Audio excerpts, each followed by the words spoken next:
Doctor గారు చెప్తారు అయితే. ఇది కథ కాదు జీవితం ప్రోగ్రామ్ని అందరికంటే ఒక రోజు ముందుగా చూడాలి అనుకుంటే హిట్ టీవీ యాప్ని డౌన్లోడ్ చేసుకోండి. ఇందులో మీరు మెచ్చే మీకు నచ్చే కంటెంట్ సిద్ధంగా ఉంది. అంతేనా? ఇంకేం కంప్లైంట్స్ లేవు కదా. ఇప్పుడు ఆడవాళ్ళు వ్యసనం అయితే ఇందాక నేను చెప్పినట్టుగా ఏంటంటే ఇప్పుడు ఈ వయసులో అంత పవర్ లేదు, అతనికి అది కంటిన్యూ చేసే అవకాశం కూడా లేదు. అది కాస్త అతను దులుపుకుని ఇక్కడికి వచ్చాడనే నమ్మకం అయితే బలంగా చెప్తాను. కానీ ఈ తాగుడు మీద మాత్రం అతను తీరు తన్ను చూస్తే కనుక నాకు ఒక క్వశ్చన్ మార్కే ఉంది. ఎందుకంటే స్మెల్ వస్తుంది ఇప్పటికీ కూడా. నెంబర్ 1, కళ్ళు ఎర్రగా ఉన్నాయి, అతను ఆన్లోనే ఉన్నాడు. ఇప్పటికీ ఏమంటున్నాడు అంటే, సార్ ఆపుతాను కానీ మినిమం 90 ml ప్రొవైడ్ చేయండి అని నన్ను అడుగుతున్నాడు. నేను ఎక్కడ ప్రొవైడ్ చేస్తాను? అది కరెక్ట్ పద్ధతి కాదు. మాంతే ఈ తాగుడు అనేటటువంటిది ఏంటంటే దీంట్లో 1 ml 2 ml 10 ml ఏముందో, అది 10 ml తాగితే 30 అంటది, 30 అంటే 90 అంటది, 90 అంటే 120 అంటది. సో అది పిలుస్తూనే ఉంటుంది, వీళ్ళు వెళ్తూనే ఉంటారు. సో నిజంగా మారాలి అంటే కనుక ఒకటి నేను చెప్పేది ఏంటంటే, బహుశా మీరు మామూలు నరకం చూసి ఉండరు మీ జీవితాల్లో. ఈ రోజు ఇంత నెమ్మదిగా మీరు మాట్లాడుతున్నా కూడా ఎంత నరకాన్ని చూసుంటే కనుక ఈ వయసు వచ్చి ఇంత ప్రయాణం చేసినటువంటి ఒక తండ్రిని భర్తని మెడపట్టుకుని బయటకు గెంటేస్తారు. ఈ ఆడవాళ్ళ వ్యవహారాలు ఏంటి? ఇంటి నీకు పెళ్ళైందా రమేష్? అవలేదా? ఇంకా కాలే. ఈ ఆడవాళ్ళ వ్యవహారాలు ఏంటి? ఈ తాగుడేంటి? ఇంకా ఇతను తాగొస్తే కనుక ఊరువాడ అంతా తెలుస్తుందా? ఈ అరుపులు, కేకలు, తిట్టులు, గొడవలు ఇవన్నీ కూడా. సో ఇప్పుడు నేను ఒకటి చెప్తాను రమేష్, ఇది ఏంటంటే వ్యసనం అనేది కూడా అంత ఈజీ కాదు తొలగించడం. ఏంటంటే ఆల్కహాల్ డిపెండెన్స్, ADS అంటారు, ఆల్కహాల్ డిపెండెన్స్ సిండ్రోమ్. పెద్ద పెద్ద పదాలు అనుకోండి. ఆల్కహాల్ అబ్యూస్ సిండ్రోమ్ అంటారు. అబ్యూస్ అంటే కనుక వాడు తాగుతాడు, విపరీతంగా తాగుతాడు, ప్రవర్తన మాత్రం బ్యాలెన్స్డ్గానే ఉంటుంది. తప్పుడుగా వ్యవహారాలు చేయరు, ఆఫీసులకు వెళ్తారు, ఉద్యోగాలు చేసుకుంటారు, సంపాదిస్తారు, భార్యలకు ఇస్తారు, ఇంత తాగుతారు, పడుకుంటారు. అది ఒక టైపు, అది అబ్యూస్ అంటాము, లేదంటే ఎడిక్షన్ అంటాం. ఇదేంటంటే కనుక డిపెండెన్సీ అంటే ఏంటంటే కనుక ఇతను తాగుడు కంటిన్యూ చేస్తే ఒక సమస్య, ఆపితే ఒక సమస్య. చూడండి సార్, 90 ml లేకపోతే చేయి చూడండి సార్ ఎలా షేక్ అయిపోతుందో. ఏదో పిచ్చి పట్టినట్టు అనిపిస్తుంది, ఏ పని చేయలేను, ఆకలి ఉండదు, చెమటలు పట్టేస్తూ ఉంటాయి, చిరాగ్గా ఉంటుంది, కోపం వస్తూ ఉంటుంది, అది పిలుస్తూ ఉంటుంది, కాస్త పెగ్గేస్తే చల్లబడిపోతాను. అంటే ఏంటంటే మన శరీరంలో రక్తం ఎలా ప్రవహిస్తుందో అతని శరీరంలో అది ఒక అలవాటు, ఒక ఆనవాయితీ, ఒక పద్ధతి అయిపోయింది. అంటే అదే ఒక విధమైనటువంటి ఒక మెడిసిన్ అయిపోయింది. ఇది చాలా డెలికేట్ సిచ్యువేషన్. అంటే ఒక కావాలని ఆనందం కొద్దీ ఆస్వాదిస్తూ ఆనందిస్తూ మత్తు గురించి, కిక్కు గురించి తాగేటటువంటి రోజుల నుంచి ఇప్పుడు తాగకపోతే పోతామేమో అనేటటువంటి నరాల బలహీనత వచ్చి ఏ ఫిట్సో వచ్చి, లేదంటే ఎక్కడో కళ్ళు తిరిగి ఫెయింట్ అయిపోయి తల గాయం అయ్యేటటువంటి పరిస్థితికి వచ్చింది. దాన్ని అతను వర్ణించుకుంటూ ఏ విధంగా చెప్తున్నాడు అంటే కనుక 90 ml వేస్తే కనుక సెట్ అవుతాను కాబట్టి ఇదివరకు లాగా పీపాలు తాగనండి, ఒక 90 ml వరకు ఇస్తే కనుక నాకు సరిపోతుంది. ఈ 90 ml సుబ్బారావుని రెండిట్లకి నా ఇంట్లో డోర్ ఓపెన్ చేసి తీసుకెళ్ళండి అని అంటున్నాడు. అది 90గా ఉంటుందా, రేపొద్దున 120 హాఫ్ బాటిల్ ఫుల్ బాటిల్ అయ్యి పాత పద్ధతి అవుతుందా అనేటటువంటిది అది మనం చూసి ఆలోచించి.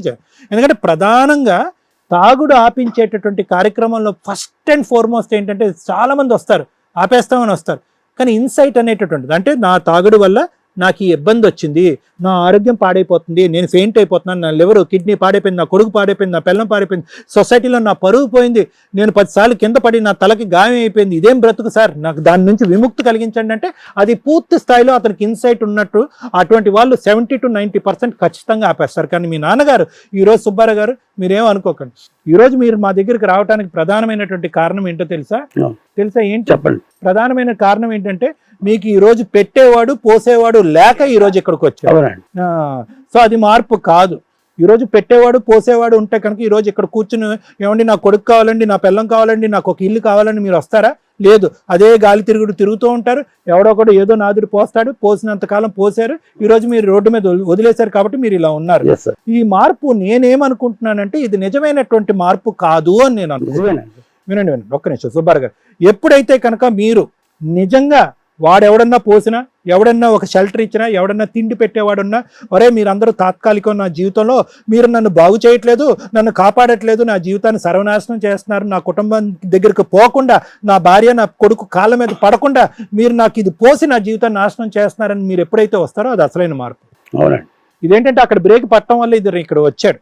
సో నేనేమంటున్నానంటే సుబ్బారావు గారు, ఏ తండ్రి అయినా కూడా, లేదంటే ఏ భర్త అయినా కూడా ఇంత వయసు వచ్చిన తర్వాత రోడ్డు మీద ఉండాలి, ఇలా అడుక్కు తినాలి అనేటటువంటి కోరిక ఎవరికీ లేదు. అందులో మాగోటి వాళ్ళు ఇలాంటి కార్యక్రమాలు ఎన్నో చేపట్టినటువంటి వాళ్ళు, మీలాంటి ఎన్నో జీవితాలు చూసినటువంటి వాళ్ళు మాకు అసలు సిసలుగా కూడా లేదు. కానీ ఈ రోజు ఏంటంటే ఇది చాలా అంశాలకి ముడిపడి ఉంది. ఎటువంటి అంశాలకంటే కనుక ఆవిడకి పూర్తి స్థాయిలో నమ్మకం పోయింది, కానీ భర్త కావాలి. ఆ అబ్బాయి పెళ్లి కావాల్సినటువంటి అబ్బాయి రేపొద్దున ఇటువంటి పరిస్థితి ఇంట్లో చూస్తే కనుక ఏ ఆడపిల్లని ఇంటికి పంపిస్తారు. సో వాళ్ళిద్దరు సిచ్యువేషన్స్ చాలా క్వశ్చన్ మార్క్గా డెలికేట్గా ఉన్నాయి. సో మేమేదో ఇక్కడ తూతూ మంత్రంగా సుబ్బారావు గారు అవునా మీరు మారిపోయారా, నిజంగా మారిపోయారా, ఖచ్చితంగా మారిపోయారా, ఓకే వెల్ డన్ పట్టుకెళ్ళండి అయ్యా మీ తండ్రిని అంటే కనుక మేము క్లారిటీ లేనటువంటి మా ప్రొఫెషనలిజం మీద ఒక ప్రశ్న పడికి ఒక మచ్చ పడేదానికి అవకాశం ఉంటుంది. నిజాయితీగా నీతిగా మార్చేటటువంటి అవకాశం ఉంటే కనుక మేము మీకు ప్రామిస్ చేస్తాం. సో నా ఉద్దేశం ఏంటంటే కనుక ఈరోజు ఇతన్ని ఒక ట్రీట్మెంట్ లైన్లోకి తీసుకుంటాను, అది కూడా మీకు ఇష్టం ఉంటే కనుక. సార్ నాకు ఏ ట్రీట్మెంట్ అక్కర్లేదు, నాకు నేనుగానే మారిపోతానంటే అది కాదు ప్రాబ్లం. ఈ ట్రీట్మెంట్ లైన్ అనేటటువంటిది దగ్గర ఏంటంటే ఒక 3 నుంచి 6 నెలల వరకు టైం పడుతుంది. ఆ 3 నుంచి 6 నెలల టైంలో మీకు తాగకపోతే వచ్చేటటువంటి ఏవైతే అంశాలు ఉన్నాయో, నిద్ర పట్టకపోవటం, ఆకలి వేయకపోవటం, చేతులు వనకటం, కాలు వనకటం, ఇవన్నీ ఉంటాయో వాటన్నిటికీ ప్యారలల్గా నేను ట్రీట్మెంట్ అనేది కొనసాగిస్తాను. దాంతో పాటు తాగుడు అనేటటువంటి దాని మీద కోరిక కలగకుండా కట్ చేయడానికి ట్రీట్మెంట్ పెడతాం. ఒకప్పుడు ఇవన్నీ దాటేసుకుని కూడా మీరు బ్రిడ్జ్లు దాటుకుని మళ్ళీ పీపాలు తాగారనుకోండి, కాళ్ళు చేతులు కట్టేసి తీసుకెళ్ళి రీహాబిలిటేషన్ యూనిట్ అనేటువంటిది అక్కడ పడేస్తాం. అర్థమైందా? మీరు వీటన్నిటికీ మెంటల్గా ప్రిపేర్ ఉంటే దగ్గర ఈ 3 నెలల పాటు జరిగేటటువంటి ఈ కార్యక్రమం సక్సెస్ఫుల్గా జరిగిందనే నమ్మకం మీకు వస్తే, ఆ విధంగా నేను మీకు చెప్తే అప్పుడు మీరు ఇతన్ని స్వీకరించడం మంచిది. లేదు అంటే కనుక ఇది మళ్ళీ గాలివాన్లాగే ఉంటుంది, ఇలా వస్తుంది మళ్ళీ పై వస్తాడు, మళ్ళీ మీకు కోపం వస్తుంది. ఇంత డాక్టర్లు చెప్పినా కూడా ఇతని వ్యవహారం ఎలాగే ఉందని చెప్పి మళ్ళీ రెండోసారి అతను మెడపట్టుకుని బయటకు గెంటేస్తారు. ఈసారి గెంటేస్తే కనుక అసలు మీ ఇల్లు అనేటటువంటిది అవకాశమే లేదు అతను. కాబట్టి నేనేమంటున్నానంటే ఈ రోజు ఏదో ఇతను వచ్చి ఇక్కడ తూతు మంత్రంగా కూర్చుని ఈ విధంగా మాట్లాడినంత మాత్రాన్ని ఇన్ని సంవత్సరాల పాటు నడిచినటువంటి కార్యక్రమం ఏది ఆడవాళ్ళ కార్యక్రమం కాదు. ఈ కార్యక్రమం అంత త్వరగా పోతుంది అనేటటువంటి ఆల్కహాల్ డిపెండెన్స్ సిండ్రోమ్లో అంత త్వరగా పోతుందని నేను అనుకోవట్లేదు. కాబట్టి ఇప్పుడు కూడా ఒక టెస్టింగ్ ఫేజ్లోనే అతను ఉన్నాడు, ఒక ట్రయల్ ఫేజ్లోనే ఉన్నాడు. ఈ టెస్ట్ ఈ ట్రయల్ పాస్ అవుతాయి కనుక అది మీకు మంచిది, మాకు సంతోషం, సంతృప్తికరం. సో మినిమం ఈ 3 months పాటు అతను కావాలంటే మీ ఇంట్లోకి వచ్చి భోంచేస్తాడు, మీ ఇంట్లోకి వచ్చి షెల్టర్ తీసుకుంటాడు, నాకు సంబంధించినటువంటి ట్రీట్మెంట్ తీసుకుంటాడు. అతను బయటికి వెళ్ళి తాగొస్తున్నాడా లేదా అనేటటువంటి అబ్జర్వేషన్ పర్యవేక్షణ మీరు చేయాలి. హాస్పిటల్కి వస్తే బ్లడ్ టెస్టులు నేను చేస్తాను. ఈ మొత్తం ప్రతిరోజు ఈ టెస్ట్లో అతను పాస్ అవ్వకుంటూ 3 నెలల పాటు ఉంటే అతను పంట పడినట్టే, మీ జీవితాలు నిలబడినట్టే. ఫెయిల్ అయ్యాడు అనుకోండి, అప్పుడు ప్లాన్ బి ఏంటంటే అతను అడ్మిట్ చేసి ట్రీట్మెంట్ చేయడం. అందులో కూడా అడ్మిట్ అయిన తర్వాత బయటకు వచ్చి శారా మామూలు అని కంటిన్యూ చేశాడు అనుకోండి, ఇంక ఇతను బాగుపడ్డాడు అని అర్థం. అప్పుడు మీరు తీసుకునే నిర్ణయాలు మీరు తీసుకోవచ్చు. అప్పుడు ఖచ్చితంగా ఇదే నిర్ణయం తీసుకోవాలని చెప్పేదానికి కూడా అవకాశం ఉంది. ఓకే, ఖచ్చితంగా ఆ ట్రీట్మెంట్ ద్వారానే అయిపోద్దనే నమ్మకం ఉంది. నా అనుభవంలో కానీ నా ఆలోచన బట్టి కానీ ఖచ్చితంగా అవుతుందనే నమ్మకం ఉంది. కానీ మీకు నమ్మకం కలిగించడం గురించి ఈ అబ్జర్వేషన్ పీరియడ్లో మనం పెడదాం. Thank you sir. Hit TV app, ఇందులో short news, live news, entertainment shows, movies, digital magazines తో పాటు మీ జిల్లా వార్తలను కూడా ఫ్రీగా చూడొచ్చు. అంతేకాదు కేజీ నుంచి పీజీ వరకు విద్యార్థులకు స్కాలర్షిప్ కూడా అందిస్తున్నాం.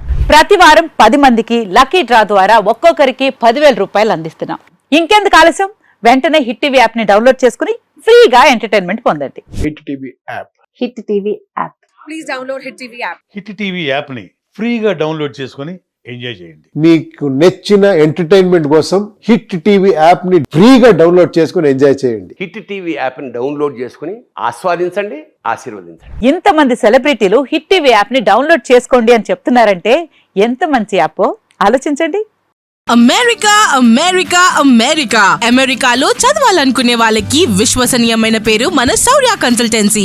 UK లో 1 year masters, UK లో 1 year masters, 2 years work permit up to 5 years visa. Contact Saurya Consultancy. Contact 89851 89851.